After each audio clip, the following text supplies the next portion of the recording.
and welcome. I'm Lorelei of Namasturm Yoga. This is another video in the series of Yoga for Absolute Beginners. This will be part H. If you're brand new to yoga, join me. Hey, so we're going to start sitting on the mat today. This is part H, which is for hips and hamstrings, meaning we're going to be doing a lot of stretching today. I hope you've had a chance to check out my other videos, starting with A is for asana, going to B is for breath, that will give you a background to a yoga practice. But if you haven't, this one actually is going to be just fine. So we're going to do some beginner stretches. I'll walk you through step by step. We will do some seated stretches, but we will also get to our feet and do maybe some lungey kind of stretches as well for hips and hamstrings. So that's our focus. Please do subscribe to my channel and hit the notification bell so you know when new videos are coming out. Take a moment to just sit on your mat, take your hands to your knees. And a couple things I want to point out. Even in this easy seated position, you're getting a stretch for your hips. So if you are struggling here, there are a couple things you can do. And a block may be handy for you throughout the practice. So if you've got one, just have it nearby. So the first thing would be, if you have a hard time sitting upright, so if your pose looks more sort of like this, like you're really rounding back and you have a hard time getting up and your knees are way up, one thing that can really help is to sit up on the edge of a block. We wouldn't put everything on the block, not the feet. And if you don't have a block, you could use like a cushion or like a folded up blanket or a book or something that's kind of thick that will take your weight. And then when you cross the knees, the idea is if you can kind of tilt yourself forward, it's easier to keep the hips over the shoulders so that we're not straining the back, but we're really allowing the hips to open. Second, if your knees are way up here, it probably just speaks to tight hips, and we will try to stretch those a little bit today, although it's not going to resolve in one practice. But if you need to, you could put some blocks underneath your knees. You probably don't have 3 blocks handy, but the way it would look is you can put a block here so that it doesn't overstrain these hip flexors as you let your knees drop. So we're just going to start here, and if cross-legged is comfortable for you, great. I think this is comfortable for a lot of people, so I know that's not everyone, but everyone's body's a little different, so you're always going to be wanting to kind of check in and monitoring your own self and your own practice. Let's take the hands to the knees and just close the eyes for a moment.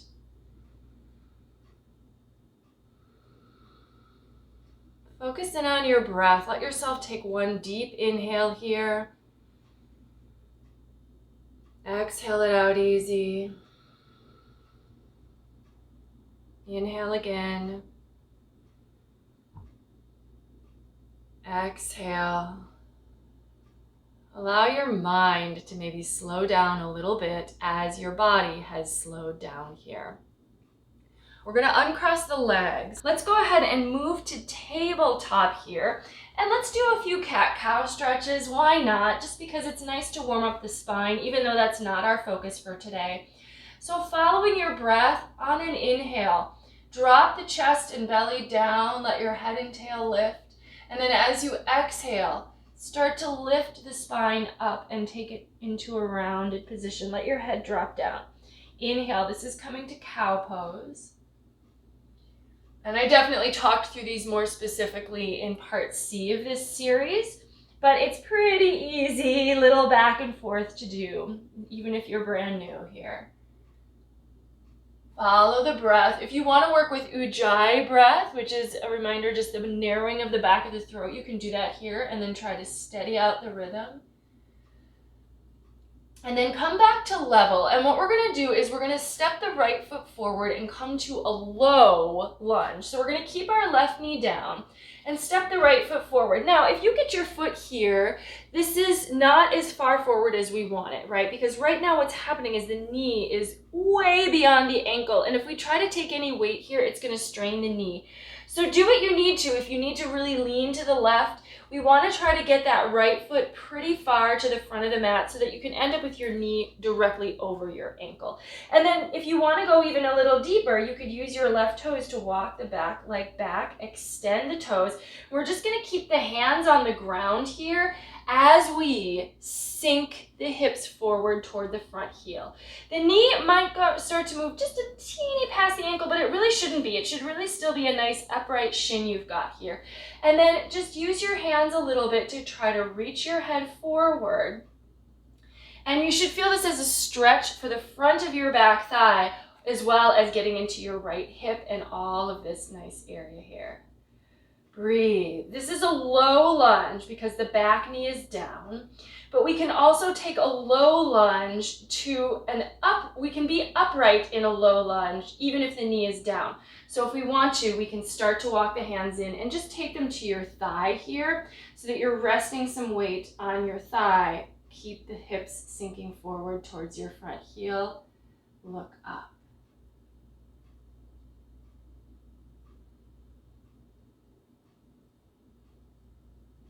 And then let's switch to the other side. So fingers to the floor and step the right knee back and then step the left foot forward. Starting with this being definitely a very low lunge. If you want to use your right toes to help you walk the right leg back so that the knee is further behind you, you can. Again, we want the knee over the ankle, so make any adjustments that you need to get yourself there. And so you may have to come into this pose slightly differently than I did, and that's okay. Start with the hands on the floor. You might find that your back hip is over your knee, and that's okay because that's kind of a good starting point, but ultimately we want to start to let the hips move forward toward the heel, and it may be subtle, it may not be a dramatic shift. If your body is feeling a stretch, you're doing just fine. If your body is in pain, if you feel like you're really straining or you're having a hard time breathing, find a way to make it easier for yourself. You can even put your hands on a block if it's hard to get your hands all the way to the floor here. And then from here, we can move this up. This is still a low lunge because the back knee is on the floor, but our upper body is going to come up. You can put your hands on your front thigh. And hopefully you're feeling this in your left hip or your glute area. You probably will also feel it in the front of your right thigh. You can look forward.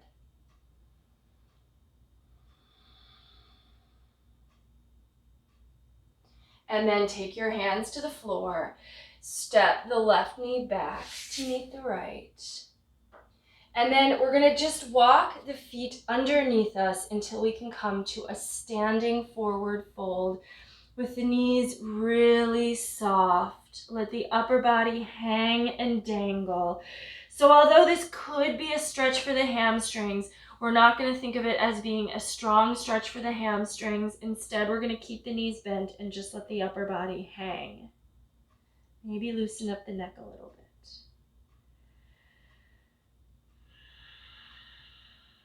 And then let's roll up to standing. Try to stack the spine as you come up so that the shoulders fall into place and then the head comes up last. Take your shoulders back and down. And let's walk to the top of the mat. So take your feet up to the front of your mat. Bring your big toes to touch, heels slightly apart. This is our classic standing position at the top of the mat. Bring your palms together in front of the heart. See if you can follow your breath a little bit here. As you inhale, reach the arms out and up. Exhale, take a long forward fold over the legs. So we're coming to UTTANASANA, or standing forward fold, and then take your fingertips to the floor. We're going to step the right foot all the way back. So now we're going to move to a high lunge. So the left knee is going to stay over the ankle and the back leg is going to be behind us and it's going to be really straight. You can keep your fingers on the floor here for a moment. Push through the back heel. Try to get a stretch for the back leg as you lunge into the front leg. So most of our lunges are going to work our hip on the side that we're lunging on. But a stretch like this, we can work the hamstring on the leg that's behind us by giving it a good stretch. And then from here, we can come up to crescent pose, which is a standing high lunge. So the front knee stays over the ankle. Do the best you can here. This is also a bit of a balance pose. Reach through the arms. So we're definitely working the legs here. If we were to go into our warrior poses like warrior 1, warrior 2, extended side angle, all of which were covered in an earlier series but are very common yoga poses, those also work our hips and hamstrings. So just a lot of places that they get involved. But this is just more of a nice stretch, and as we're upright, it's stronger. If it's too intense, you can keep your hands on the ground, or you can take your back knee down. So those would be some options to modify a pose like this. Let's go ahead and step the back foot forward, and we're just going to switch sides. Keep your right knee over your ankle, and we do want to use, we have a long yoga mat. We want to use most of it. If you find yourself only using the middle portion of your mat all the time, or only stepping about halfway back, see if you can take more opportunity of the real estate of this mat. Really use it. Reach through the back leg, so try to stretch it out, and with your hands on the ground, it's going to be easier to stabilize and reach. You can think of reaching your head forward and your heel back even, so you can lengthen, elongate. If it's too challenging to come up, don't worry, stay with this stretch, but if you're able to, go ahead and come on up. And then we're building a little strength here in this front quad. The knee is over the ankle. We might be feeling this in our right hip a little bit, and definitely in our left leg. You might feel it in your left quad, which is the front of your leg, as well as the hamstring. Reach through the back heel. If you can, take your arms up.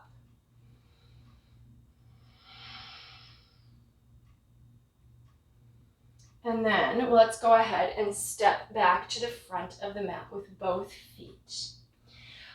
We can walk back a little bit away from the front of the mat. We're going to take a quick standing split, which is really what it sounds like. We're going to keep the hands on the ground. We're going to keep our right leg on the ground, and we're just going to take the left leg up into the air. So we don't want to take a lot of weight on our hands, but they can stay on the ground for balance. The left leg, it might not come very high, so let it move as high as it will. Some of you might find it's really easy to get it higher than the hip, so feel free to do that. But you should feel this in the right leg, and as you're lifting your left leg, maybe gently draw your torso in towards that leg. Breathe. Any pose that's intense, make sure it's not causing you pain. Just try to breathe and experience the sensation you're experiencing. Let's switch sides. So we're going to take the left foot back to the floor, and this time the right leg's going to go up. And this is a standing split. In a moment, we're going to come to the ground and do something that's less standing, but still split-like. Let's take the right leg up now.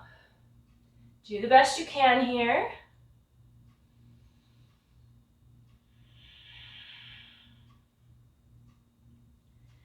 Breathe. This is a bit of a balancing pose.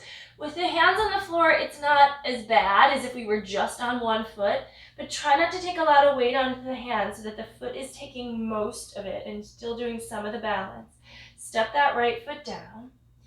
Now walk a little bit back towards the front of the mat if you walked back. Okay, we're gonna let's step the left foot back first this time. So we're coming back to kind of the lunge position we were in, and we're gonna take that left knee down. Now, extend your back toes, and this time we're gonna move our hips back over our back knee for sure. And you may wanna use a block here. Some of you might want this so that your hands have something to rest on. We're gonna flex the right foot. So we're gonna come onto the heel and pull the toes back so that this front leg here is now completely straight. By completely straight, I mean that we're working towards straightening it. So there may be a micro bend in the knee. We don't want to hyperextend the knee and push the kneecap straight down, but we want to think of working this muscle here and straightening, strengthening, engaging the muscles in the front of the leg. Our goal is going to be to stretch the back of the leg. So I think of this sometimes like if you're holding a rubber band, if you were trying to stretch it with one hand, you don't do anything. You need to use two hands.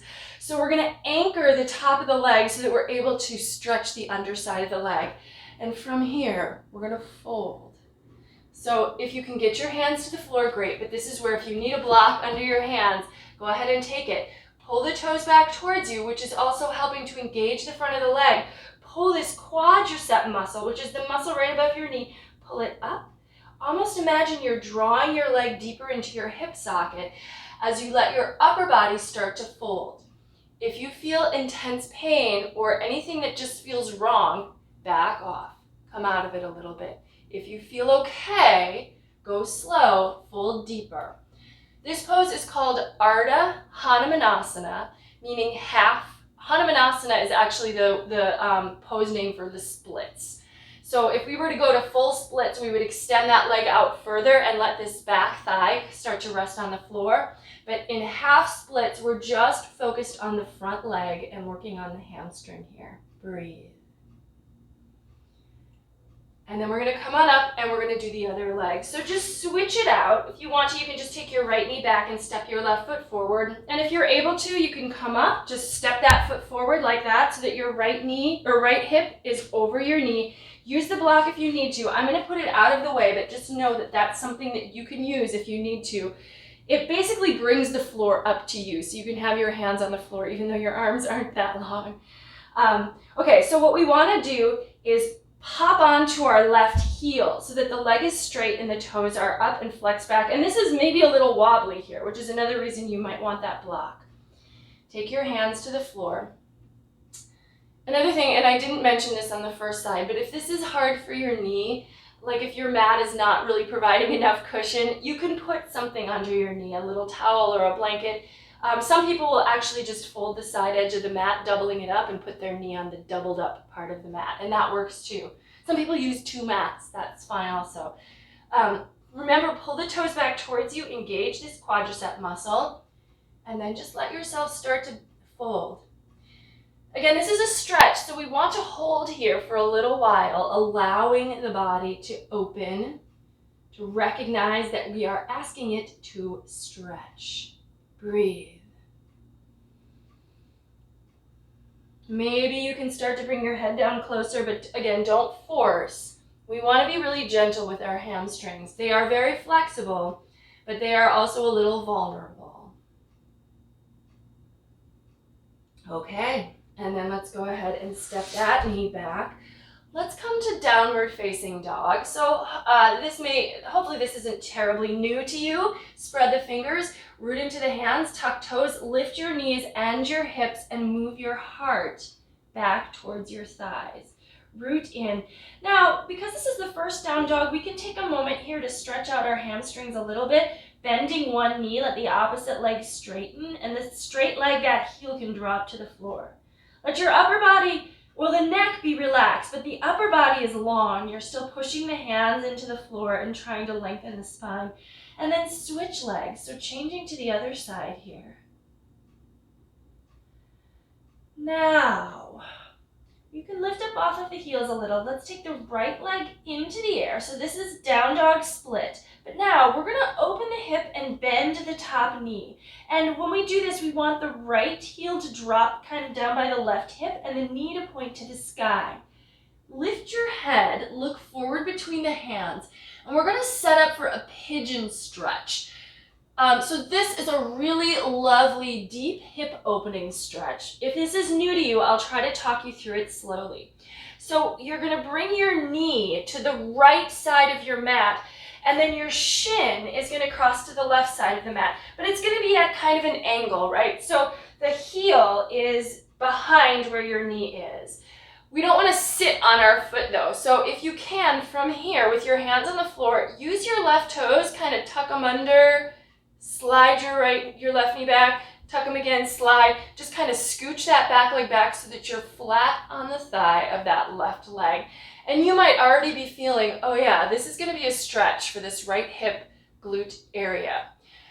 This is going to be a little different for everyone. So first I want to address if you are rocking to your right hip, like this hip is just going to come to the floor whether you want it to or not. Grab a block, roll up off your hip and put that block, and use whatever height you need. Put that block under your hip so the hip is higher and your shin is on the floor. And then maybe you can bring your shin further forward, maybe you can walk your back leg further back, but this hip isn't going to take weight on the floor. So that's one possibility. And then ultimately what we're all going to try to do is fold down. You can prop yourself up with your forearms and feel that stretch in there, which we're going to give some time to. I want to offer one more modification. If you are having trouble with your right knee, and this is true for a lot of people, this weight, leaning your weight forward in this way and having your knee forward like this can be a strain on your knee. So you're going to instead come to your back And this is actually an option for anybody. It's not going to be quite as deep or intense, but it will be much safer for your knee. You are going to come to your back instead, pick up your right foot and cross your ankle across your left thigh. And then, so you've kind of got like a little triangle here. You're going to reach your right hand inside that space and try to find the inner left thigh. And then you're going to pick up your left foot and reach your left hand around as well. So you're grabbing the back of your thigh with your hands. Try to keep your head and shoulders on the floor. And then you can just pull in. And as you do that, you can use your right elbow to press your right knee open. Bringing your shin towards you, you should still get a stretch in this right hip. If you don't need that version, you're already folding, right? So you should already be in your pigeon stretch. And as you feel like you're able, you can start to give up more of the weight of the body. So some people will walk their hands out. Some people will find they can get their head to the floor. But we're really just asking gravity to do all the work for us here, right? So we're not pushing, we're not pulling against anything. We're just trying to release. Breathe here. If you're new to this stretch, it might feel intense. It's okay. If it's painful, find a way to ease up. Take more weight onto your hands. If it's just a sensation that is unfamiliar and maybe a little intense, see if you can stay with it for just 1 or 2 more breaths here.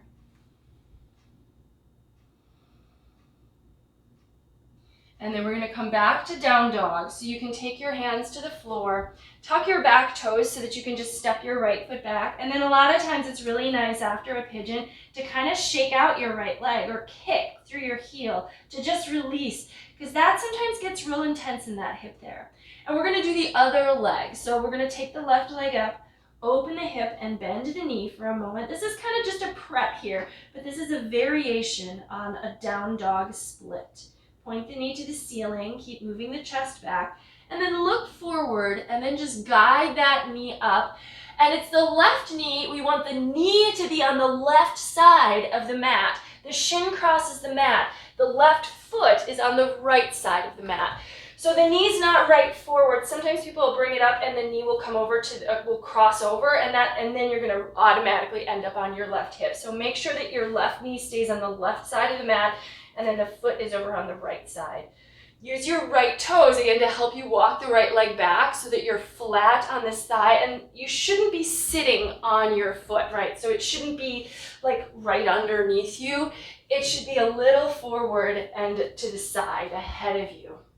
And then you're gonna fold down. And I'll do a refresher on the version where you come to your back. But just a reminder that if you're on this side and you feel like your left hip is rocking down, use a block underneath that hip to support it so that it doesn't, yeah? Okay. And if you're on your back, if you've decided that you need to do this, and you may have to do one side different than the other, and that's okay. You're gonna come to your back. You'd pick up your left foot, cross your ankle just above your knee, so onto your thigh, and then you can pick up your right foot and then reach behind your thigh with both hands. Gently draw your leg towards you, but try to keep your head and shoulders on the ground. And if your head and shoulders come up, you can even put a block under your head. So there's always ways you can use a block to help support you so that you're not straining in places unnecessarily. If you're in your pigeon stretch, we're going to take a few more breaths. So this is a stretch that sometimes gets held for a while. And sometimes it gets easier, sometimes it gets more intense as you spend more time. You may notice that one side feels different from the other. You may even have like emotions come up, whether it's frustration or anger or like even sorrow can come up in this pose. We do tend to hold a lot of tension in our hips, and it can sometimes be connected to emotions. So give yourself some space. Breathe, just experience whatever's going on here for you, and we're going to take a couple more breaths.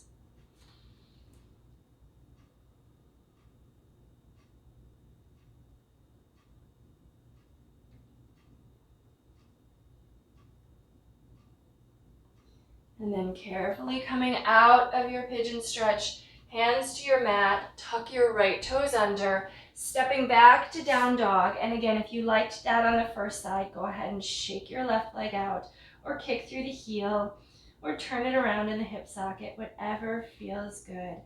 Look to the front of the mat, step or walk the feet forward, and we're going to come back to a seat on the mat. Extend the legs out, and we'll do a little more stretching from here. So one of the poses we've definitely done before is Dandasana, staff pose, which goes into a forward fold. So you can flex your feet, press the backs of the knees down, get your torso really nice and upright, hands by your sides, reach the arms, and then take yourself to a long forward fold over the legs, keeping the tops of the legs engaged to intend to stretch the undersides of the legs. This folded position is called PASCHIMOT, and it basically is just a seated forward fold with both legs. As you spend some time here, you can let the upper body release. If you're able to reach the feet, great, but don't strain for them if you can't. And we'll take just a couple more breaths here.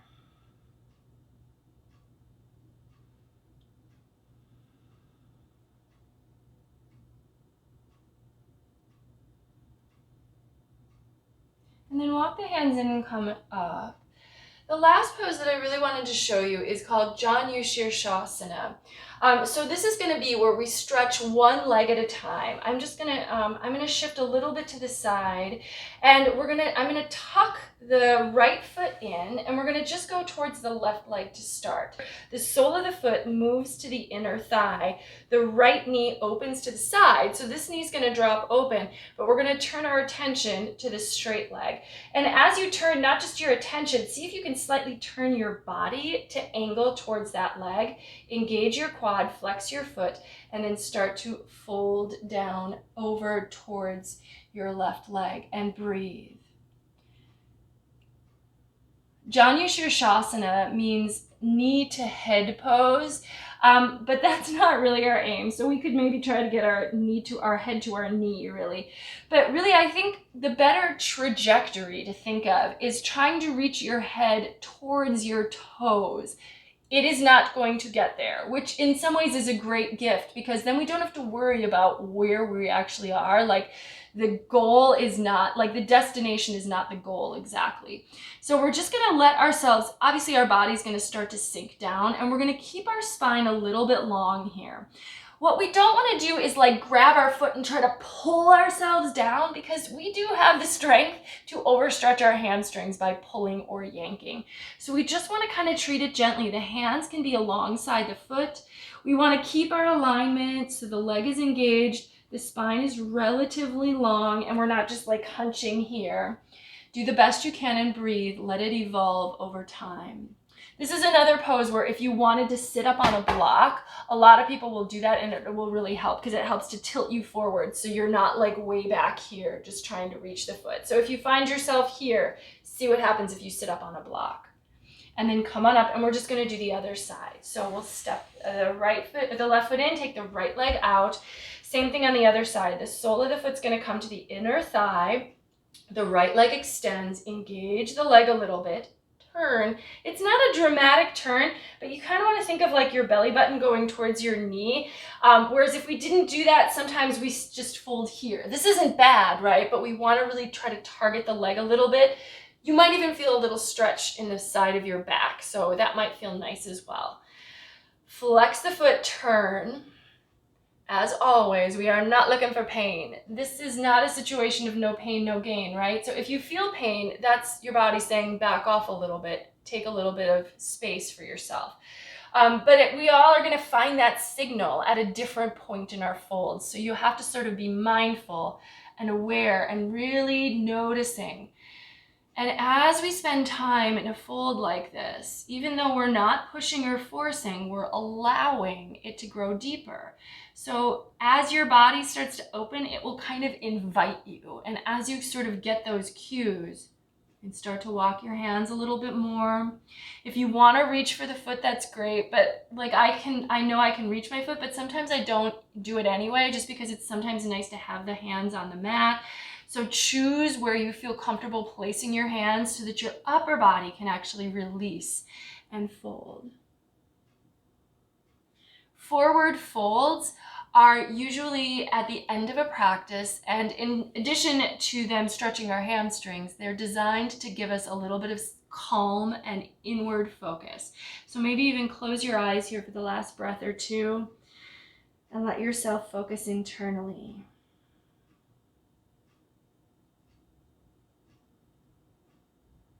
And then walk the hands in and come back up. And let's come back to cross legs. I think this is useful to come to at the end of a stretching practice because you may notice actual differences in your hips, in your legs as you sit. So let's just take another moment here. You can bring your palms together in front of the heart and close the eyes. Just notice how you're feeling now. Is this pose feeling easier than it did at the very beginning? Is any of you feeling more relaxed? Take a moment to tune into your breath.